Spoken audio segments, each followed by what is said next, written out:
This song is for all of the armed forces that's fighting for peace over in a foreign land,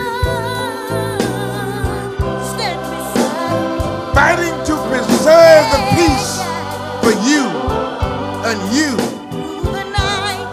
me too. How do you do? This is my regular Sunday blog, and today I want to talk about the Democrats, as I usually do, and about all the corruption and fraud and chicanery of their position about the war. They haven't been able to say one honest thing yet about this war. Whether you disagree with the war or not is your opinion. And if you think it's the wrong war at the wrong place, the wrong time, you're entitled to your opinion. It's a matter of disagreement throughout the country. And you're entitled to your opinion. But to claim that Bush misled you into a war is the biggest lie on the site, because you all voted for the war on the basis of the same identical intelligence that Bush had. Now they say he lied. Hillary Clinton, 3 years later, found out that he lied. Why don't you ask her, what's the lie he told? Show me the lie. Nobody asks her for any evidence of anything, because there's a Democratic Party press never questions her, so she knows she's free to make up any story. Isn't it amazing that a coincidence that as soon as Bush poll numbers went down, she found out that he had lied about the war, the same war that she voted for and supported for 3 years? And it's the same thing now with this whole business with Petraeus.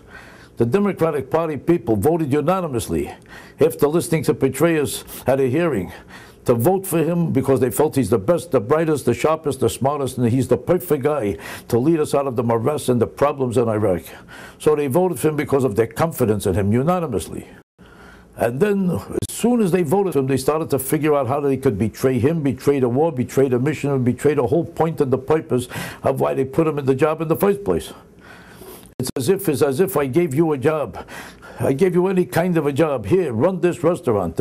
Then before you can start running it, you say, just because I paid for you and just because I want you to run the restaurant doesn't mean I have to stay in business.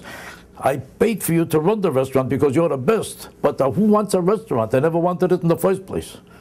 Would you pay somebody's rent for an apartment if you don't want them to even live there? That's exactly what they're doing. They're supporting this war financially. Why? Because they don't have the nerve to get out of it. And they're claiming it's Bush's fault that we're in this war altogether. We're in this war because they're paying for it. They're paying for this war. It's just as if I paid for my son to go to college, and as soon as he starts the school, I say, the school stinks, it's not for you. So why did you pay for him to go there? I paid for him to go there, but that doesn't mean that he should go to college. But isn't this what you paid for? That's what I paid for. But I know he's not for college, and he'll never do a good job there, and he's failed already, and I know he's going to fail. If he didn't fail yet, then it's all over. What does that prove? It proves that they're just fakes. They don't have good nerve to express themselves in accordance to their conscience, because they're running for election, and they don't care about the war.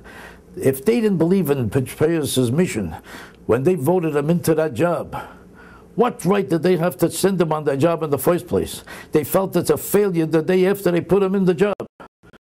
They felt there's no chance. It's a waste of time. It's a waste of time. In other words, you could stop the war at that moment. You could immediately defund the war. You have the votes and the power to do it. But you're afraid to vote for it. You're talking about ending the war 9 months from now, a year from now. Meanwhile, you're sending him on a mission you don't believe in. You're calling him names for even being there after you sent him in there. And now you want him to be in charge of having kids killed for no reason at all. You say Bush's fault that he had kids killed. At least he believes in what he's doing. And he thinks in the long run we're going to win. He thinks in the long run we're going to lose, and we lost already. So what right do you have to lose one child's life, one of our citizens, one boy, one girl, because they're not your son or your daughter, you don't care for their lives, and you're saying they should lose their lives for nothing? It's like saying you want to pay a doctor to perform an operation because you could save somebody's life. You pay for him to perform the operation, and he's about to perform the operation. You say, it's too late, he's dead already. But the doctor doesn't think so. He thinks he could save this person. You don't care what the doctor thinks. You don't know nothing about a war. You don't know nothing about an operation, but you're against it because you feel it's going to fail anyway. The truth is you want it to fail, because if you didn't want it to fail, you wouldn't be hollering that Petraeus has no chance. You gave him a job to do, and you're not allowing him to do the job because you're more afraid that he might win. Because the Democrats are afraid if we win the war, they lose the next election. Because Bush might turn out to look like he was right. If he's right, they're wrong. If they're wrong, they've been wrong all the time. So they'll be afraid to get wiped out in the election because they were wrong. So they say, let the kids die for nothing because we're going to declare that we lost the war so that we should get out of it. Bush should lose, we win, and the kids die for no reason. That's their mission and that's their purpose. This is the most heartless, cruel, disgusting thing when human life of our own citizens mean nothing compared to the next election.